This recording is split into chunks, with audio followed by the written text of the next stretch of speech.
Make no mistake about it, an eraser is a student's best friend. Whether it's attached to the top of a pencil or on its own, only an eraser can quickly rub out an error. White erasers are made of flexible vinyl, while pink erasers are made of synthetic rubber.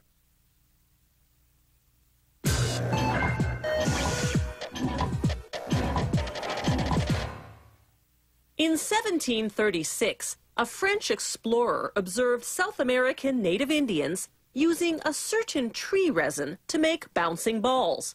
He brought this resin back home, and before long, Europeans discovered it could rub out lead pencil marks, hence the term rubber.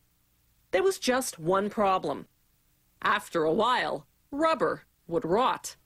That dilemma was solved a century later by one Charles Goodyear, who developed a curing process to prevent rubber from rotting.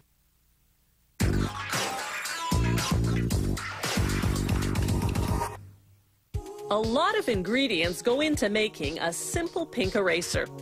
Carefully measured fillers, accelerators, curing agents, oils, coloring, and the main ingredient, synthetic rubber.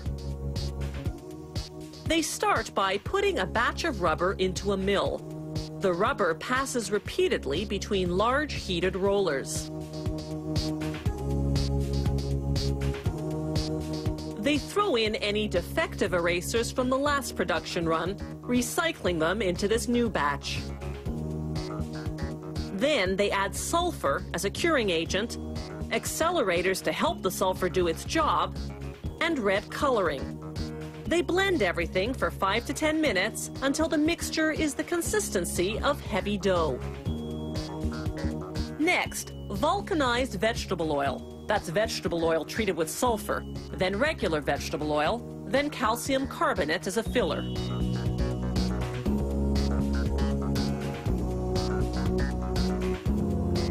When the color and thickness are just right, workers remove the rubber, which by now is hot and soft as a result of all that milling.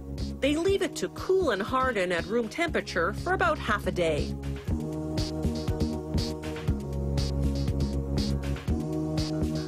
When the rubber's ready, they cut out large squares, each weighing between 5 and 8 kilograms, depending on the thickness of eraser the client has ordered.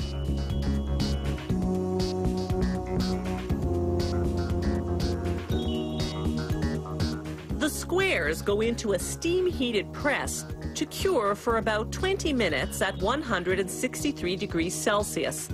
The pressure compacts the rubber, while the intense heat hardens it.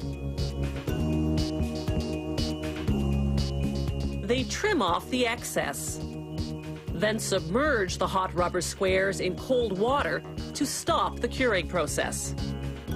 To make erasers that erase both lead and ink, they cut beveled strips from 2 batches of rubber, one pink and one blue.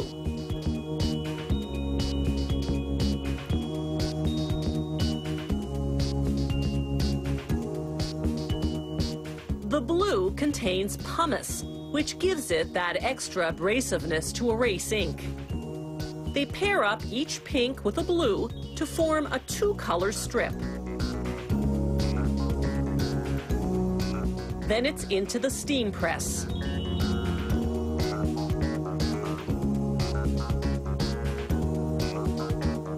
After 12 minutes, workers remove the trays, trim off the excess, and submerge the strips in cold water to stop the curing process.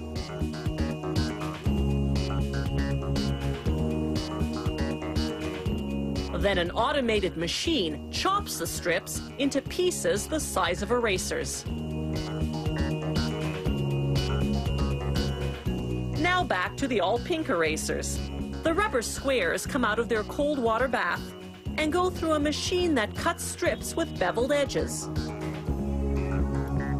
then chops the strips into erasers. From there, the erasers drop into a giant barrel. Workers throw in some talc to prevent them from sticking together. Then they set the barrel spinning for 3 to 5 hours. As the erasers tumble against each other, the abrasion rounds off their edges.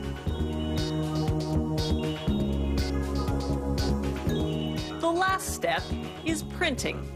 A machine stamps each eraser with the company name and the model number.